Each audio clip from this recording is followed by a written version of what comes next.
Previously on agentpalmer.com, the monster book of zombies reanimates a horror trope. Palmer's trek continues with Star Trek Deep Space Nine, and since last episode, Alyssa's released more content on her channel. Go check it out. This is the Palmer Files, episode 145, featuring the return of Edward O'Hare, who has been my guide through my Star Trek journey, and we're going to reflect on my adventures on Deep Space Nine before I embark upon the next voyage. Are you ready? Let's boldly go!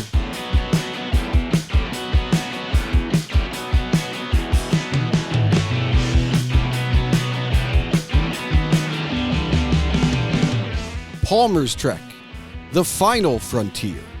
These are my voyages on a continuing mission to explore Star Trek, to seek out television series and movies, to boldly go where many fans have gone before.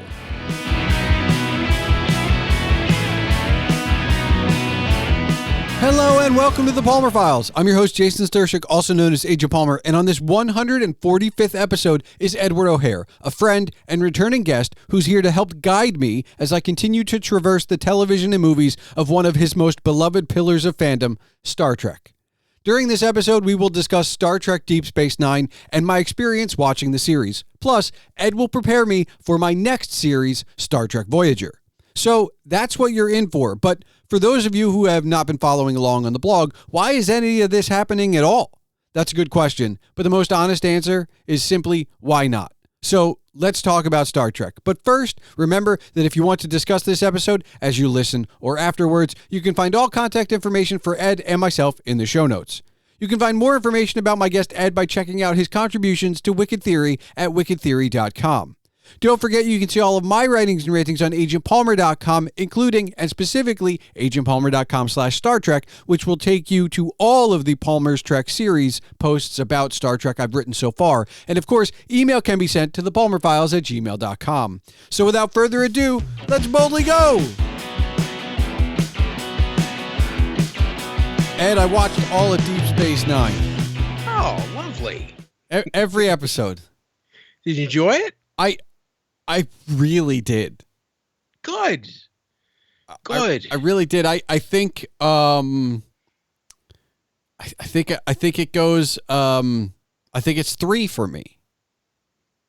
Really? Okay. Yeah, behind the 2 original series. Okay. I still have a soft spot for the animated series, but like it's TOS animated, and then I think it goes Deep Space Nine. Before the cinematic stuff, before TNG, I know there's still a lot to come, but at the moment, TNG goes, Deep Space Nine, top 3 immediately. Okay. It is a very polarizing series. What? It is, Deep Space Nine? Well, I feel like there were a lot of people who were like very like, this doesn't jive with Roddenberry's vision, and there are a lot of people who think it's too dark. It's it's so, I will say, and I have my notebook handy, just in case, but there was at least once, and this is saying a lot for this show. There's at least once where there was an episode, I think it may be twice, there were at least once, but probably twice or 3 times, where I wrote in my notes, this feels like a MASH episode and not one of the funny ones, right? Yes. Like there are, and I don't mean to say that as in, yeah, it validates it being dark, but I think it does take it in a place where like, I don't know. I would argue anybody who says that this is too dark, I would argue that the rest of it may have been too clean. You know what I mean? Like there's a part of this series as you're watching it that's very much like, oh, like people die and not just disappear like in the original series. They don't just get phasered and disappear. Like people die, like they get hurt and sick. It's something. Yeah, it was ahead of its time in many ways. Star Trek up until that point had really been an anthology show, and then maybe once in a while you'd have a 2-parter. and Deep Space Nine was the first, Next Generation, the characters evolved over the course of the series. But not this much. No, but what I'm saying is, but there was a progressive change that you could see in the characters as the series developed, and Deep Space Nine took that further, and really by the end of it, it was fully serialized. It wasn't an anthology show anymore.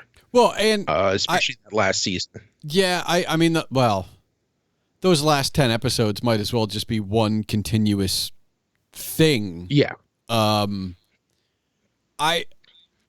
gotta say though, like, I keep describing it as West Wing in Star Trek, or Star Trek West Wing, because it feels like the most succinct kind of thing. Like there are, I mean, it's not just Democrats and Republicans. Like there are lots of sides, but there are also politics, military, religion, philosophy. Like it has all of those other things. Yes. And the war and religion parts are immediately two things that would have bumped against Gene Roddenberry. Yeah, but I believe, I could be wrong, but I believe you and I talked about, and I didn't have as big a problem with it, but when we were talking about Next Gen, the series, we did talk about the, like, sterility of the first two seasons. Yeah. And so if he was going to push back on what they did with the remaining 5 seasons of Next Gen, this would have been vastly further in that direction. Yes. Yeah. And also kind of Sisko's approach where pretty much by like season 5, he's like, regulations be damned. Yeah, so I have a friend who talked about like, oh, have you gotten to evil Sisko yet? And I don't believe Sisko really goes full evil, or even that it's out of character for the character that they are creating in him. Like I think it just feels like a natural progression of sorts. Yeah. There's a natural progression, but also he's put in tough situations that no other captain is put in. Well, I think that's where the religious kind of element kind of dives in and goes, hey, we'd like to hang this around your neck for the entire series. But also, as the Dominion War develops, that's and the kind of, I mean, really what this comes down to is in the Pale Moonlight, which is for my money the best episode of the series. My father thinks it's the best episode of Star Trek, period. I mean, I didn't call that out as, I mean, look, it's not going to come as a shock to anyone that Our Man Bashir was my favorite episode of the series. Yeah, but I mean, that's the fun one. That's like the Trouble with Tribbles. That's right. You know what? When Tribbles episode of its own, and when they seamlessly kind of tie in the old footage, like I'm thinking specifically of like they just take a scene from the original series and just digitally put Odo in the background at a table, just sitting there waiting. But I will say the Dominion War as it progresses is a great example of what the downsides of exploration can be, which we really haven't, the closest we get to like a true downside to exploration in Next Gen is Q and the Borg and advancing that faster than it would have been. Hey, now you're 100 million light years away from where you would have been. And I like the idea that like, oh no, there's this whole other place on the other side of the wormhole that like nothing about, and they have their own politics and they have their own like things. And I will say, in hindsight, I don't know if it needed to be a war. That's just kind of how they wrote it. I think it could have gone in many different ways, but the war was fun to see, and it was something.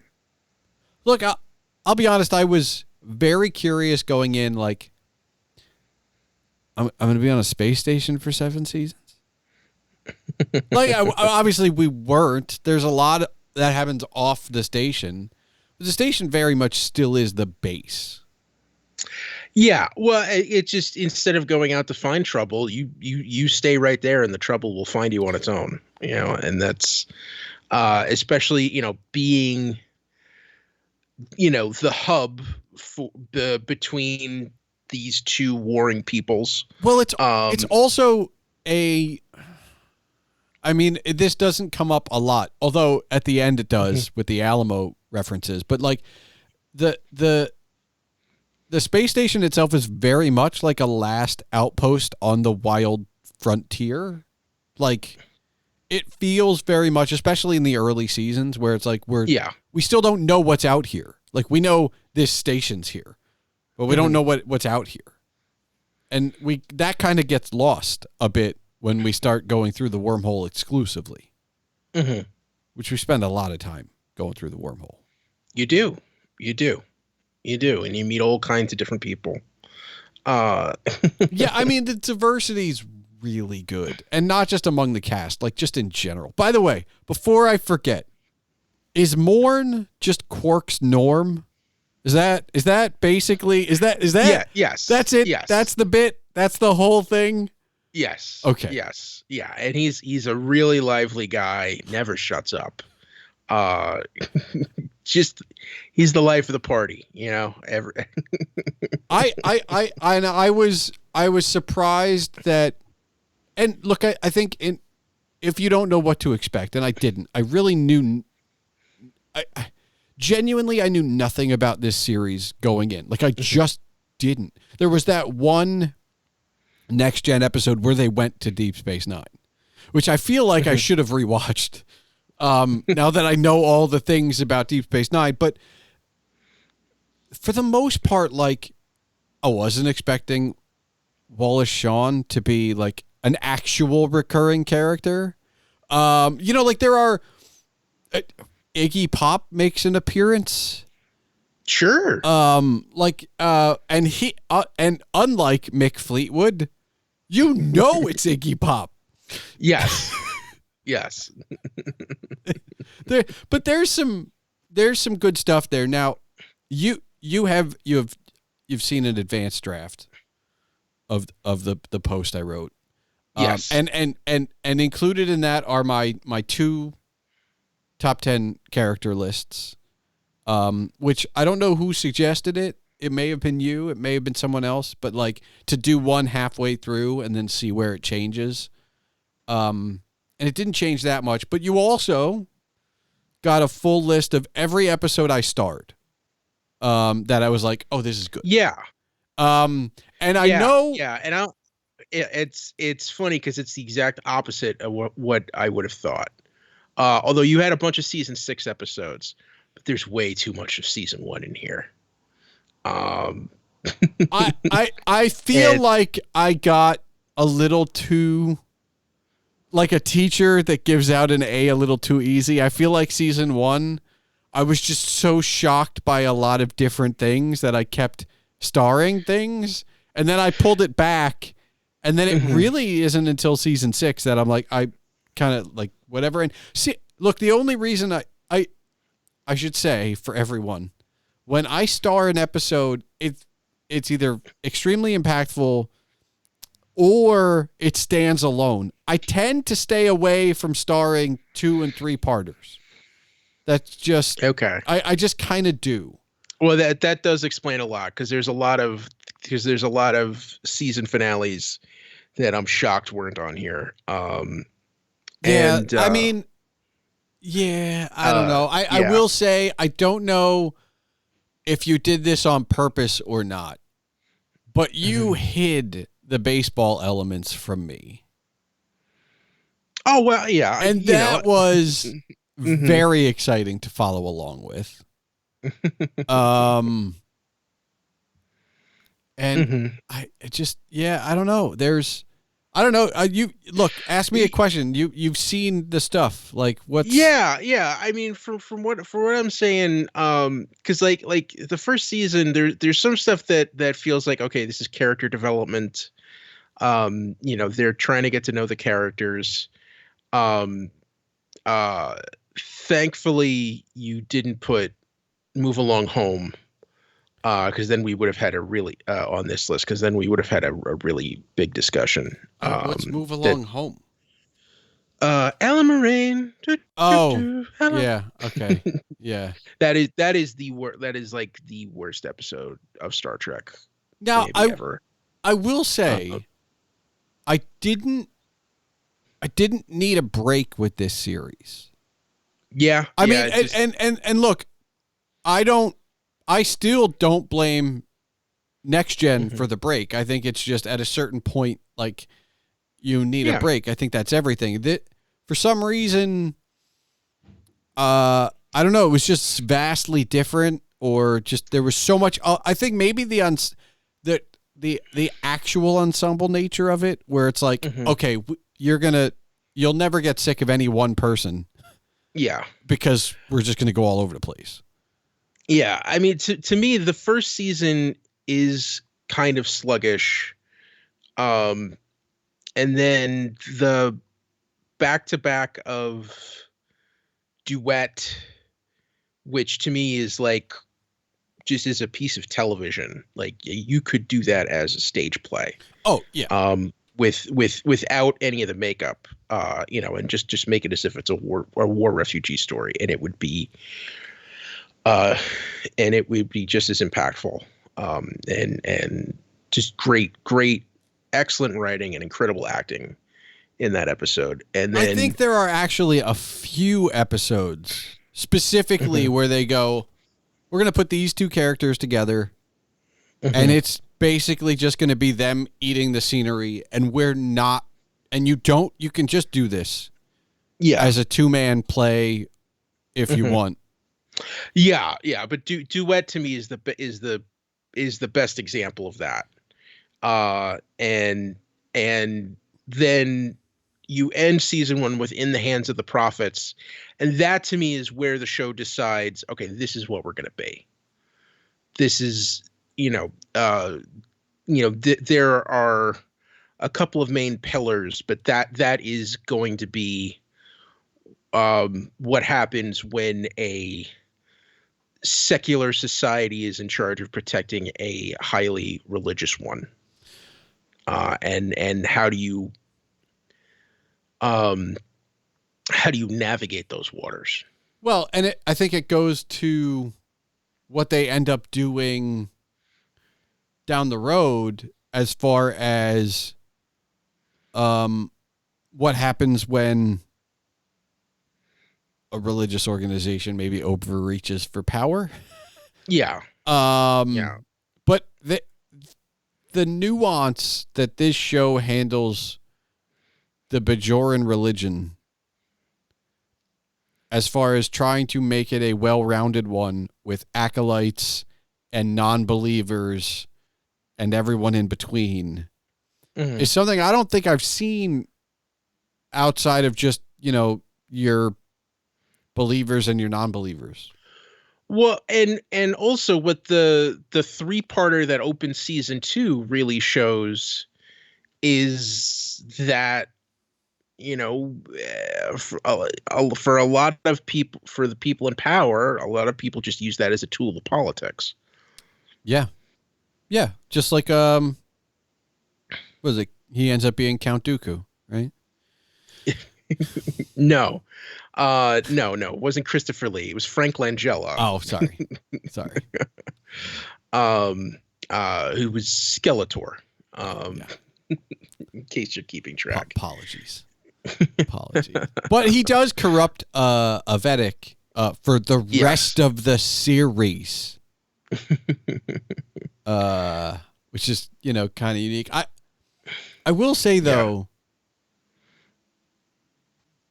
because a lot of this stuff outside of the war and the religion is all character driven. Yeah. So were you surprised by my list at all? Yeah, Either the there was first one some, or the second one? yeah, some oh, for the characters? Yes. Yeah, I mean, just because to me, for most of the first half of the series, I do not think of Bashir as a likable character. Yeah, I he's just he- I he's an intriguing one, and um especially a lot of the way he speaks to women in those first two seasons is does not age well. no it doesn't. But then again, there's a lot of Mhm. things that either age Yeah.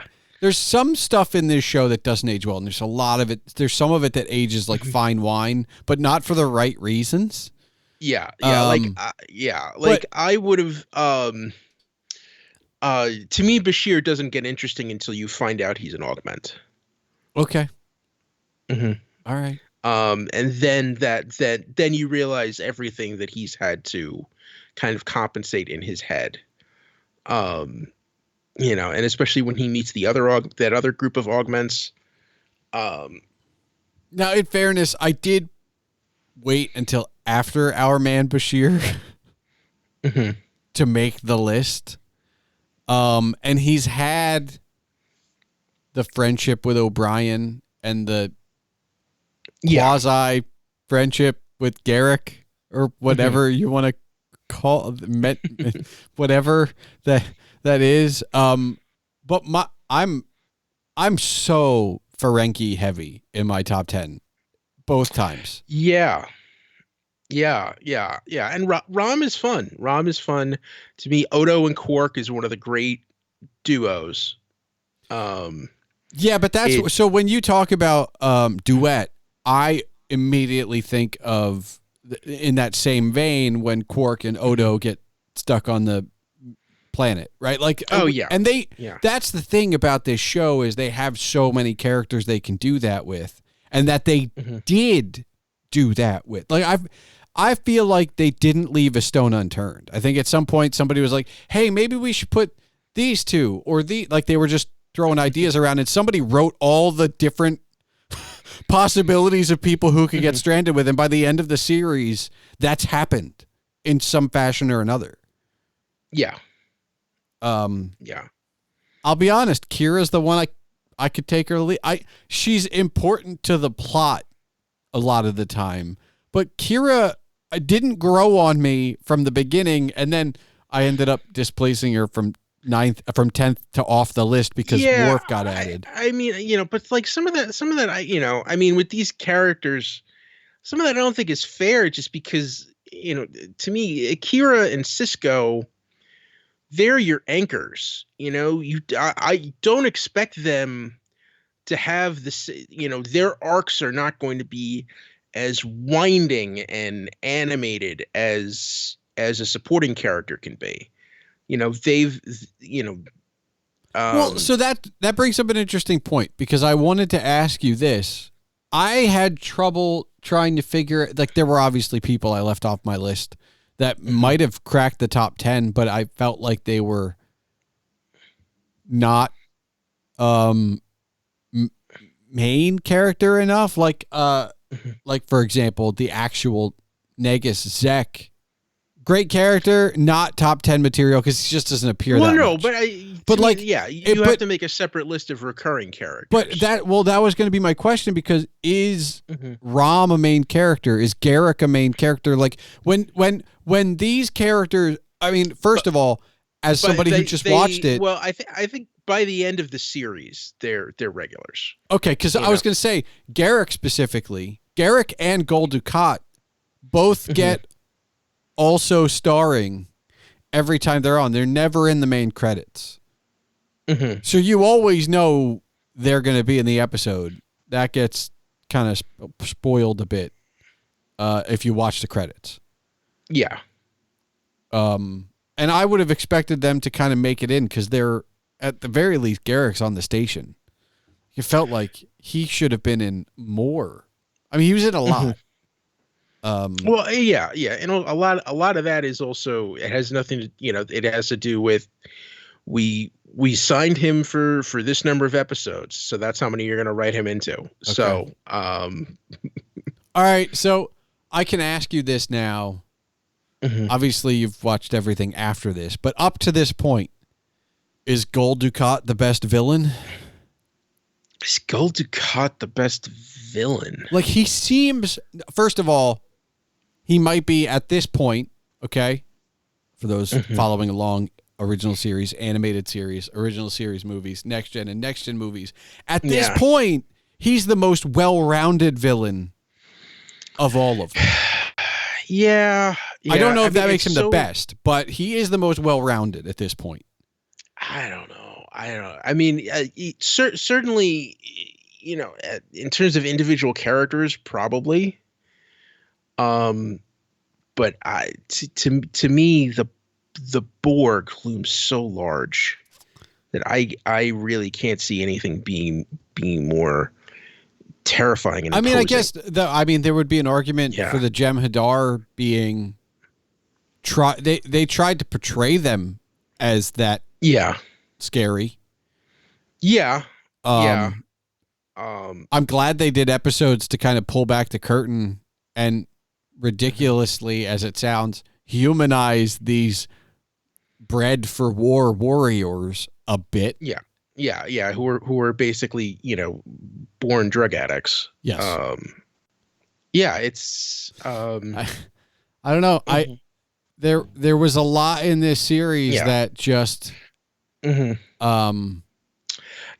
looking at this one, the character I'm surprised isn't higher is Jadzia Dax, because to me, Dax was higher in the first list, but I think that in hindsight, because it's been a bit since I wrote this, I think it is Bashir and Cisco's movement that really changes things. Like, Bashir is kind of one of the reasons that I think O'Brien jumps Dax for me, because I think their relationship brings some things, and Cisco grew on me in the final 3 seasons, in a way that I wasn't expecting, which is why Dax ended up falling, as she did. I think Quark probably might have one of the better runs of the whole series,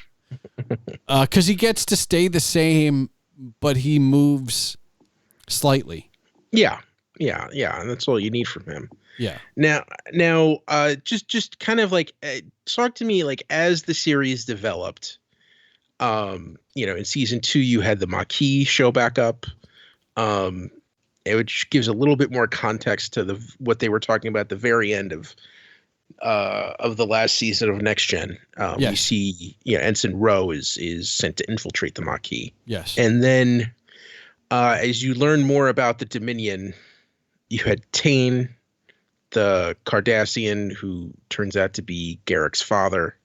Talk to me about what you were thinking of the Dominion as you were learning about them and seeing characters like Weyoun and the Jem'Hadar and everything sort of come to the forefront. Yeah, I think it became so originally they very much make the Dominion out to be, even as you learn that it's the Jem'Hadar and it's the Founders, they very much use the phrase the Dominion in a way to make it kind of rival the Borg in a bit. Like, it's supposed to be that scary. But every time they humanized the Borg, or every time Weyoun, as the mouthpiece of the Founders, kind of has a sense of humor, or there are these cracks in the armor of they're not that, they might be a formidable opponent, but they're not that scary. Do you know what I mean? And so towards the, latter part of the series, maybe 5, 6, 7, I'm thinking more in terms of how are they going to defeat them, not when.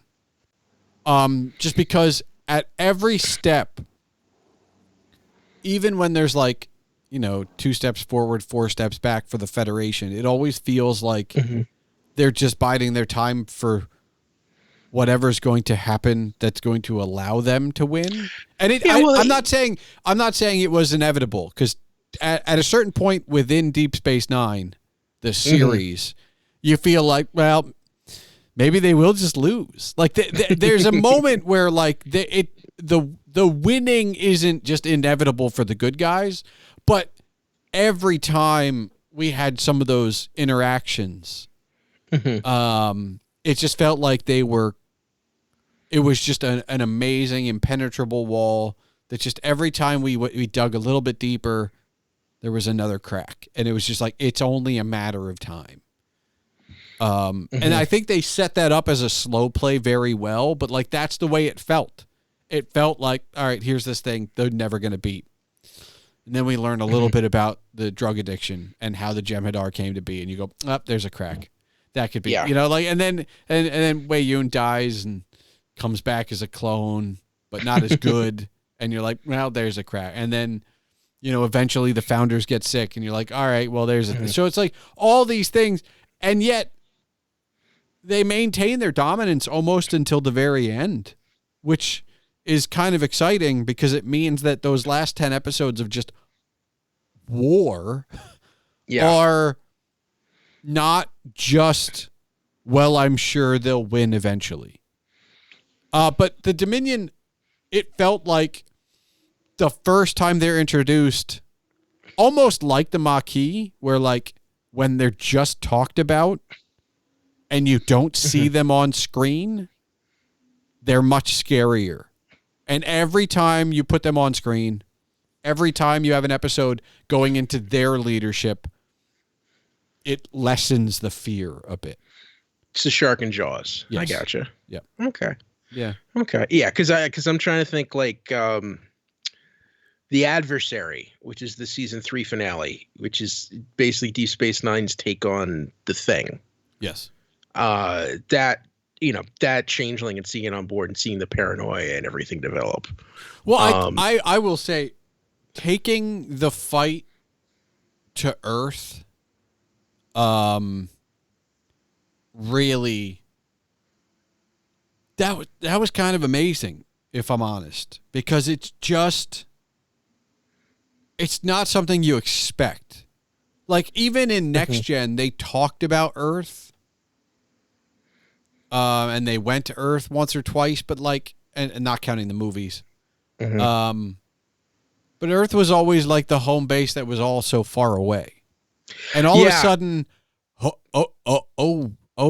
they're fighting like they just bombed San Francisco. Like, yeah, or even like earlier in that 2-parter where Cisco goes home, and basically by the end of it, the one admiral's telling him, hey, we're here and there's no way you could find us. There's no way you could detect us. Yeah.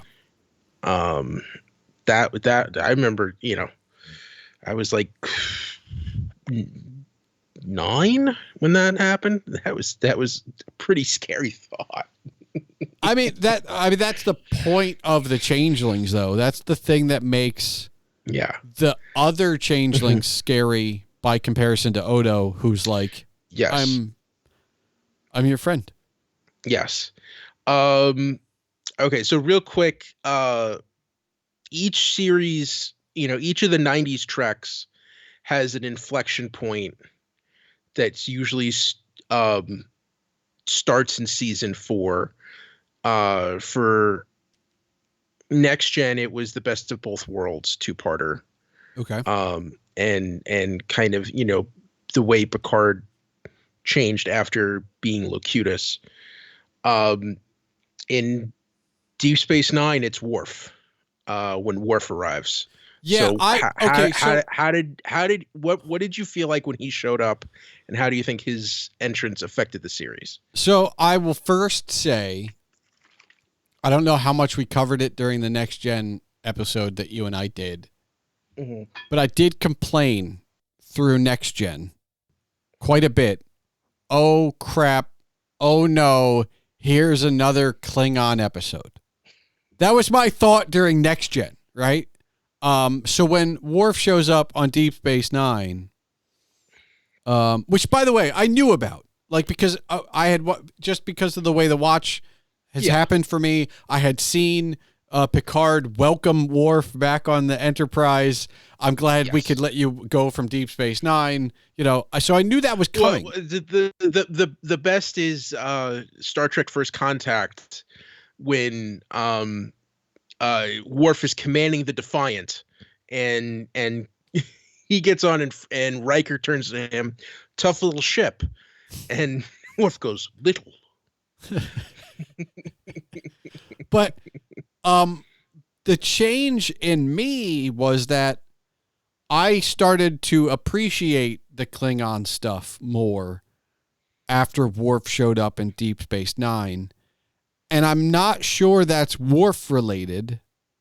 I think it might be more Martok related. Oh, I was going to say Jadzia with Blood Oath. No. I think that Martok is he may be my favorite Klingon right now. And I think that's just because Worf is a stick in the mud, and as much as he and Jadzia can maybe play off each other a bit in that way. Who goes to Risa and turns off the weather, right? Worf does. That's, fair enough, right? Like, I'm not, but and Worf is one of those characters that's kind of annoying in that he's traditionalist, but only up to a point, but he gets to determine what that point is. And it changes based on the situation, whether it be for the Federation, for his wife, for his family, or for his friends. Depends on just how traditional he is willing to be, right? Fair enough. But Martok, I don't know. There's just something about the unwilling participant where everything, he survives, he's a survivor, and everything happens to him. And I'm not just talking about the end where, like, power's thrust upon him. Like, just the whole way. He doesn't want to be an ambassador. He doesn't want to, like, help do this stuff within politics and sit in meetings with Cisco. And I think it was just Martok was he very much was the Klingon I needed to appreciate Klingons, much more so than Worf. But to answer your question, we don't get that much with Martok without Worf. Like, I think they wrote in a lot more of the Klingon stuff because they had Worf as an available character. And so I think it opens all of those other doors that I think I'd still be like, Worf. If it hadn't been for characters like Martok and maybe to an extent Dax as well. Well, you could thank Ronald D. Moore, who handled most of the Klingon mythology on Next Gen and Deep Space Nine, and it did round out the series.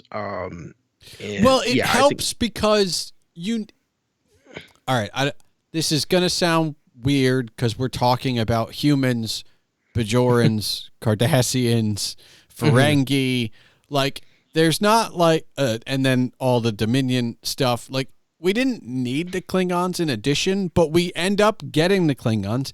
And then by extension, we end up with the Romulans at a certain point and even some Vulcans. Like, I feel like it just helped add to it, because if you don't add the Klingons in, it's very much like, there's the Cardassians, there's the Bajorans, there's your, if you want, left and right. And then the Federations and Dominion are just in the middle on opposite sides. It's just kind of like, we needed more to round out everything. And I also think, as an antidote to all of the Bajoran religion stuff, is the tradition of the Klingons, which balances that out, because Klingon tradition is not necessarily based within faith. Yes. And so I think it allows you to have, I don't know, just some other thing that's tradition, but not just faith-based. Yeah, yeah. It gives you an additional perspective.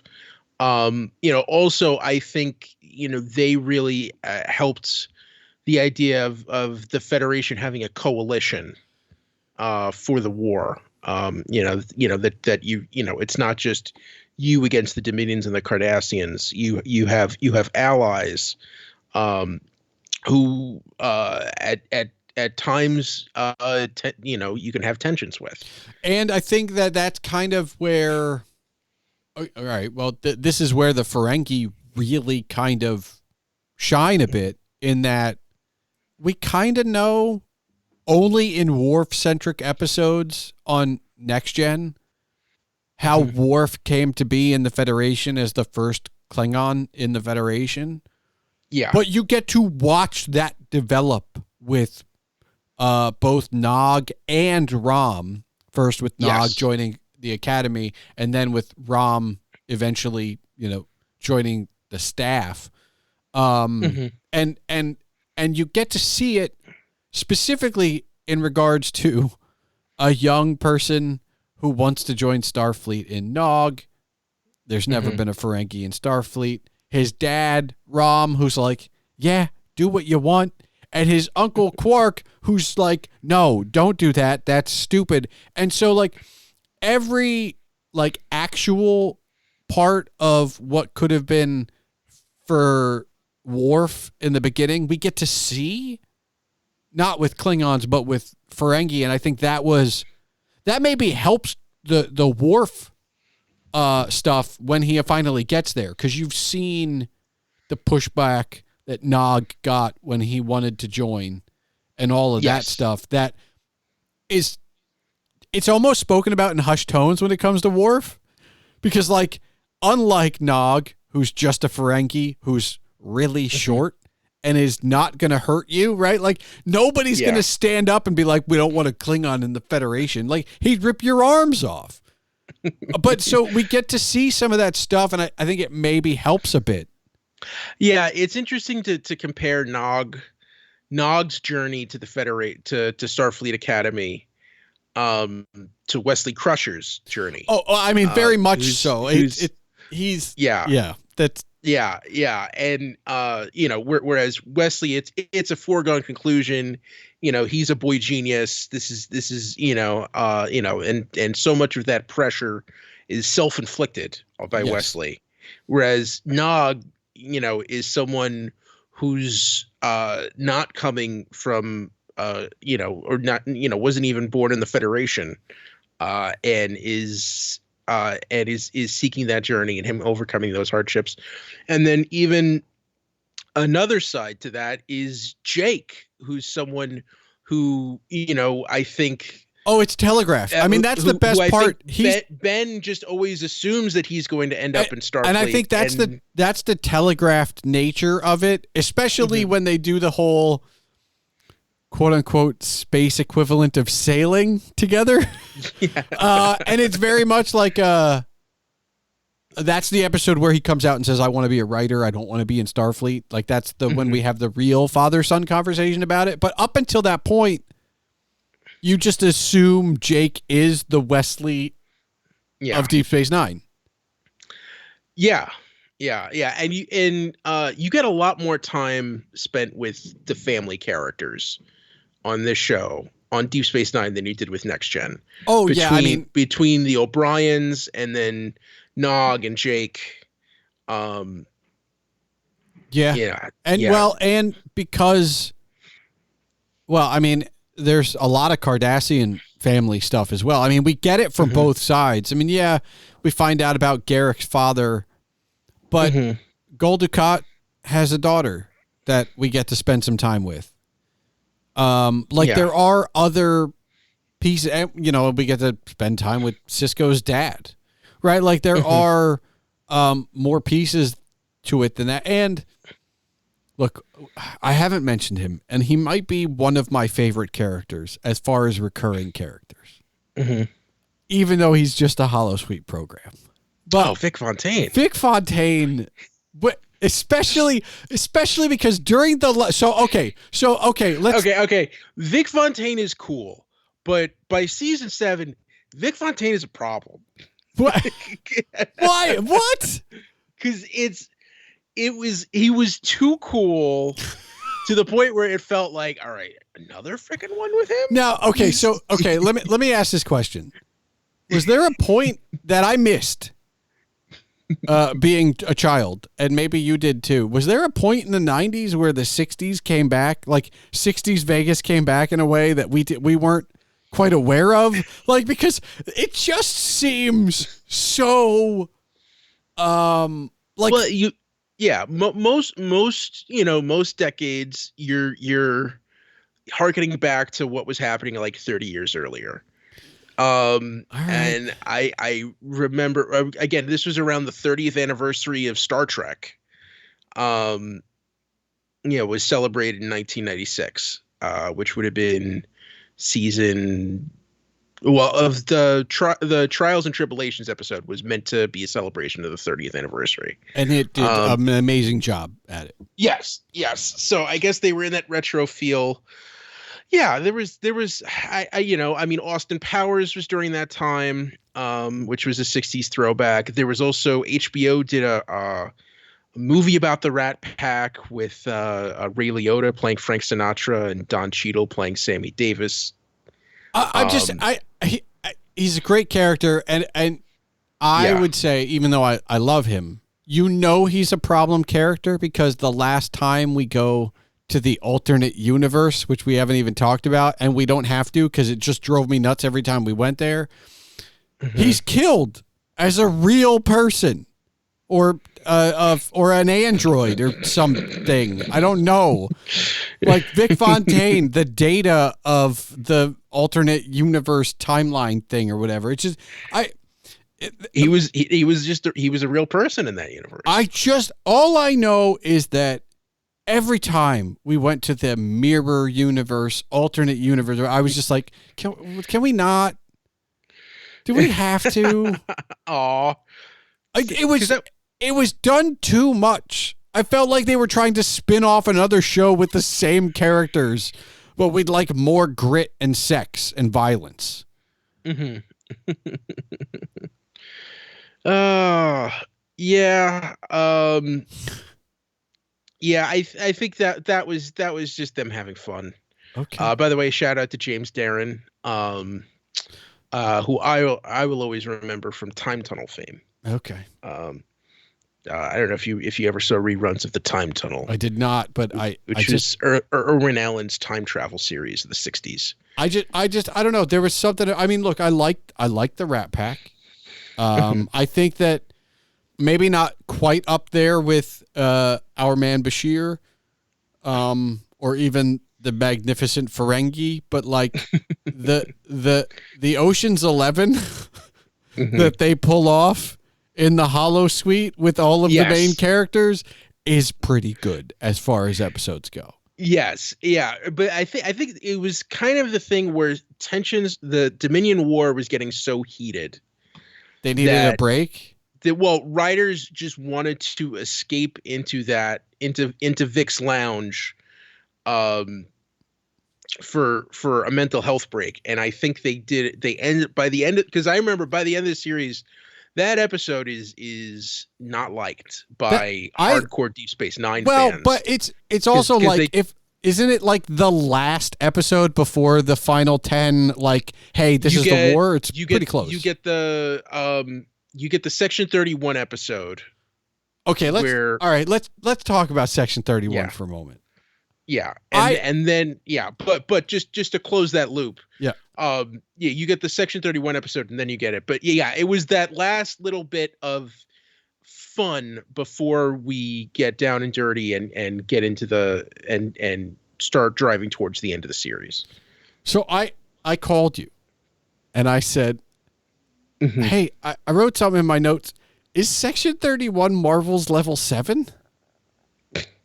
I mean, Star Trek's level 7. Yeah. Whatever. Yes. Yeah. And it felt like And then I asked you if they'd done anything with it. Oh, yes. You will see Section 31 again. Okay. I don't think it comes up again until New Trek. Okay. That's a long time for something that. Look, and but just in January 25th, Michelle Yeoh is going to be starring in a TV movie called Star Trek Section 31. But well, I only bring it up because when you think that Khan from one random episode of the original series got a movie, something as complex and spy related, especially now, or even in the last 20 years with Jason Bourne and Mission Impossible and James Bond all coming back, you would have thought they would have done something with Level 31 before before now. Well, I mean, they did. It doesn't show up in Voyager. I can't remember whether or not they reference it in Enterprise. It might come up in Enterprise, and it's mentioned in one of the Abrams movies. Okay. Well, look. Overall,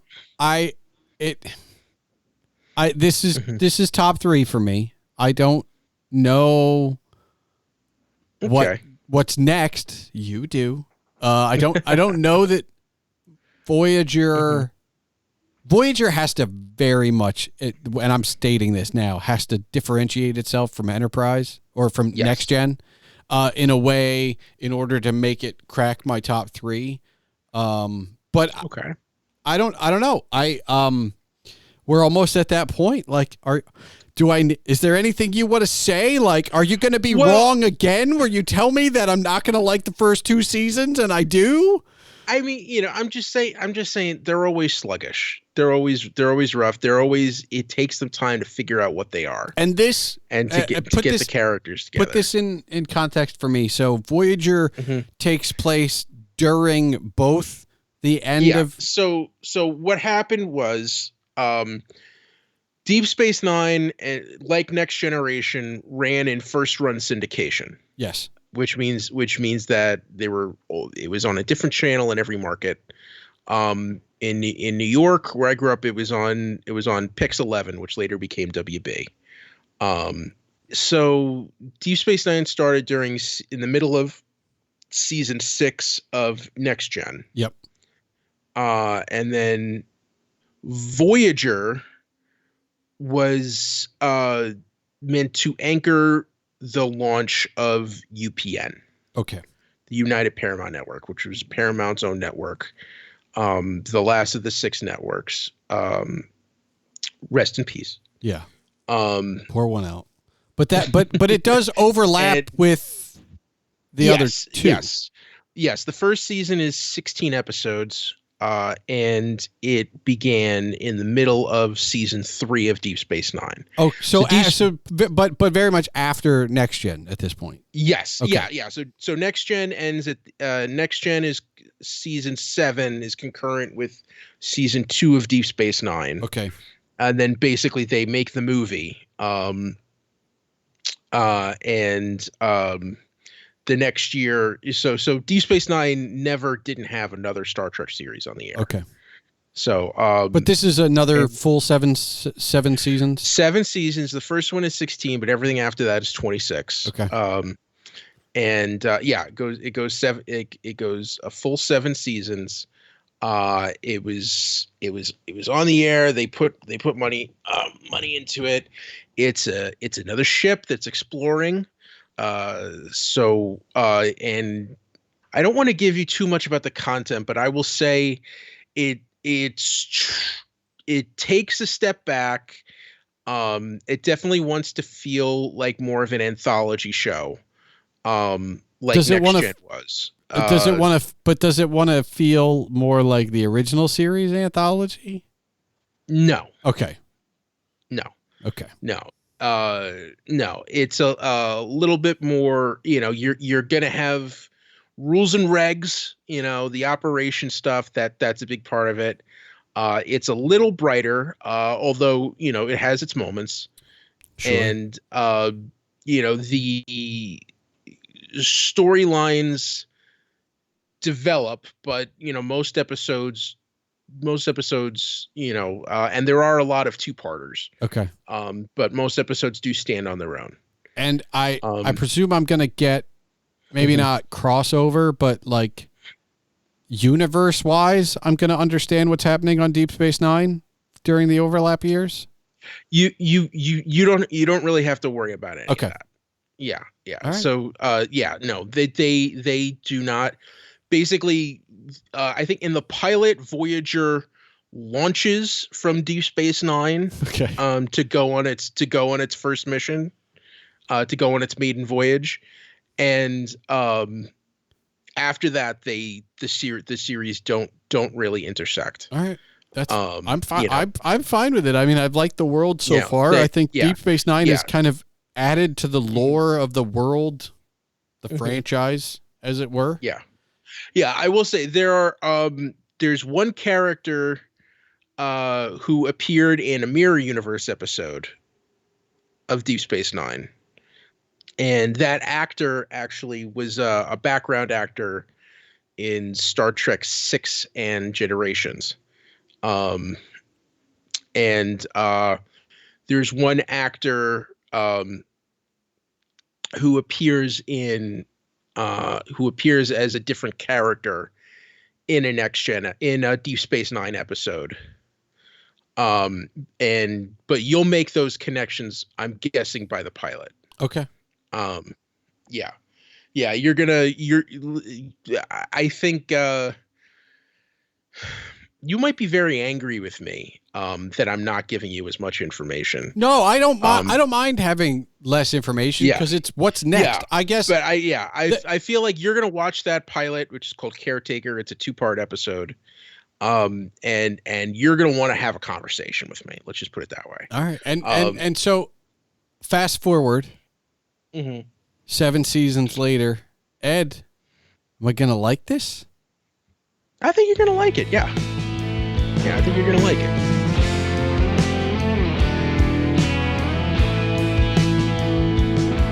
Since this episode was recorded, I have seen some memes and heard some jokes referencing specific aspects of the shows and movies I've watched up to and including Deep Space Nine, and it's got me thinking about just how pervasive Star Trek has become.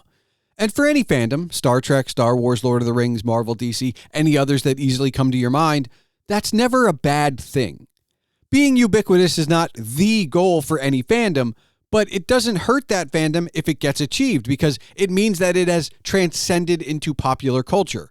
Heck, the reason I started Palmer's Trek in the first place, remember, I knew quite a bit about the fandom and the franchise with little to actual first-hand knowledge of the source material. Now that I'm catching up on the back catalog, it's amazing to me how pervasive it actually is.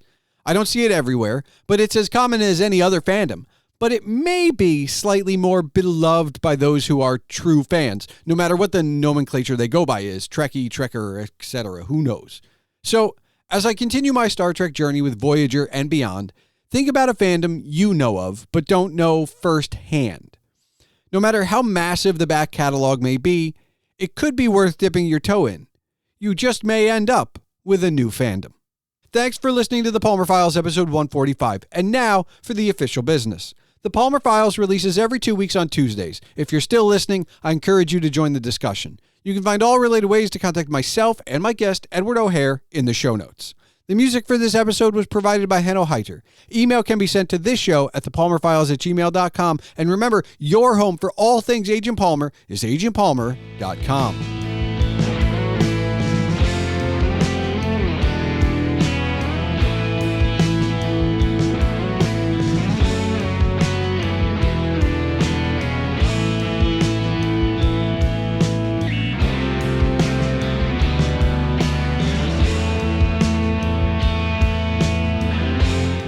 Space, the final frontier.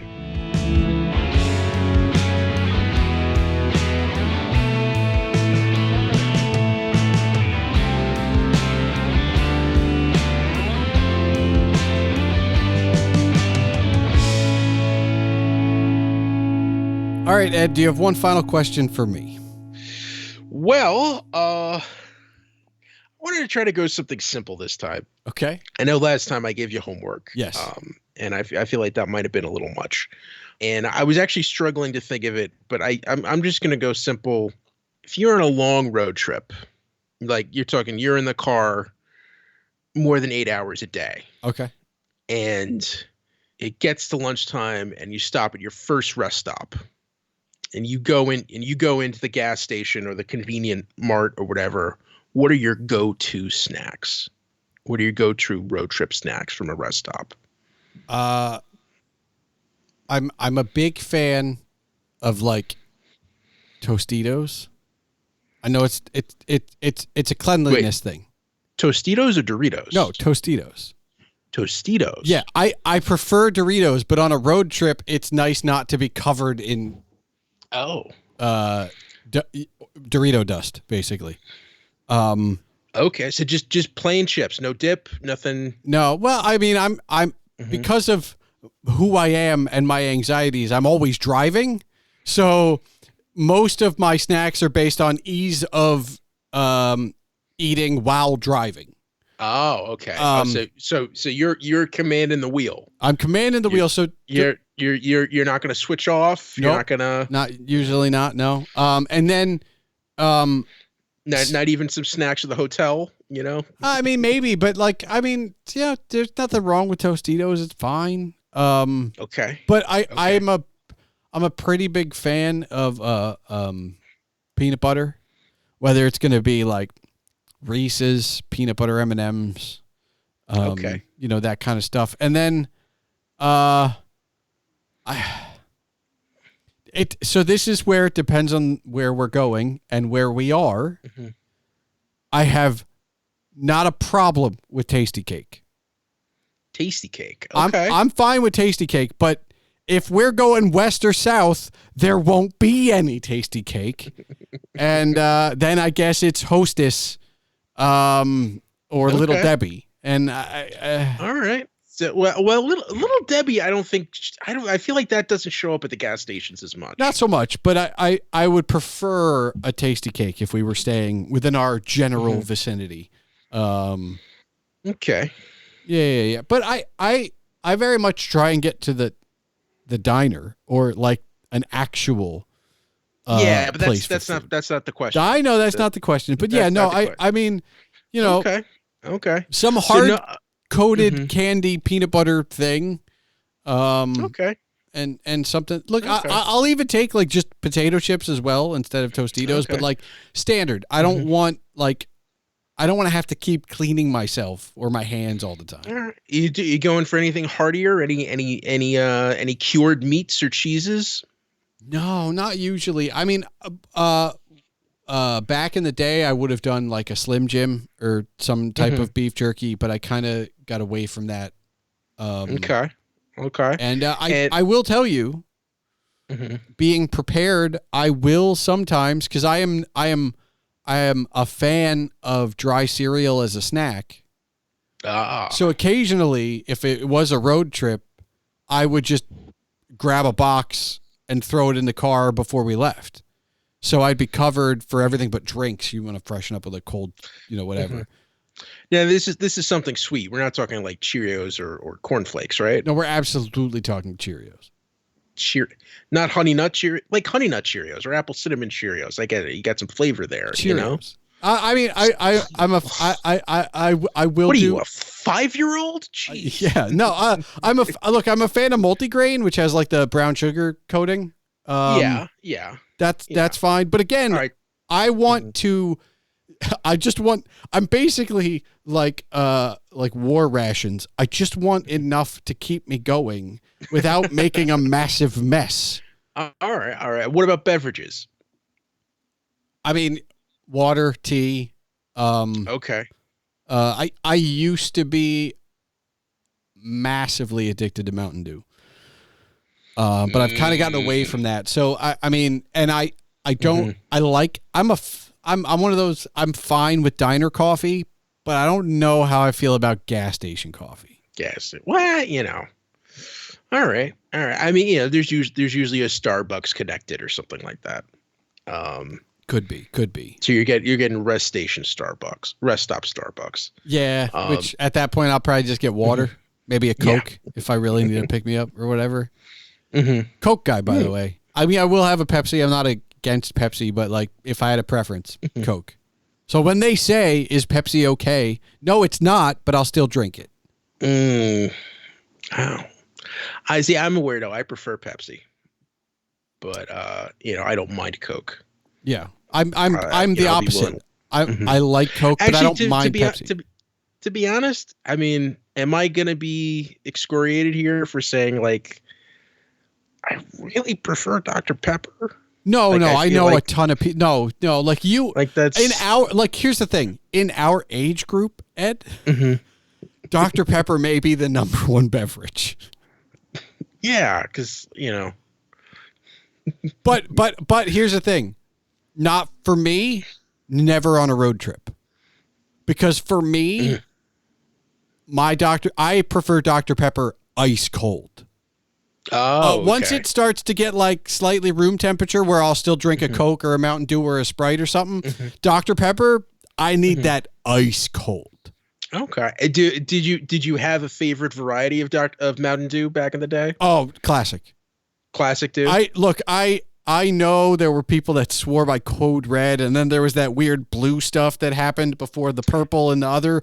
But no, give me classic. Yeah, classic. The voltage is weird. I like Code Red. Okay. All right. And what about you? Interesting. When it comes to Dr. Pepper, are you classic? Are you cherry, vanilla? I prefer classic Dr. Pepper.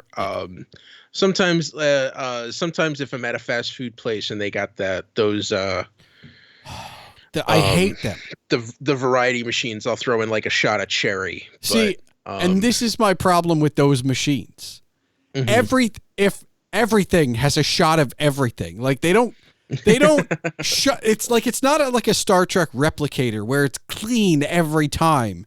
So if the guy before you had like mango Coke, you're getting mango with whatever you put down. Okay. It's a little bit. I haven't really used them that often. Yeah, there's a hint of whatever the last guy had, you're just stuck with. Yeah. By the way, I was happy to see cooking on Deep Space Nine. I know we didn't get into it very much, but like we're talking food. I was very happy Cisco made food. Like there was actual cooking on the space station. I enjoyed that. Oh boy. I'm not saying anything. But the people who know.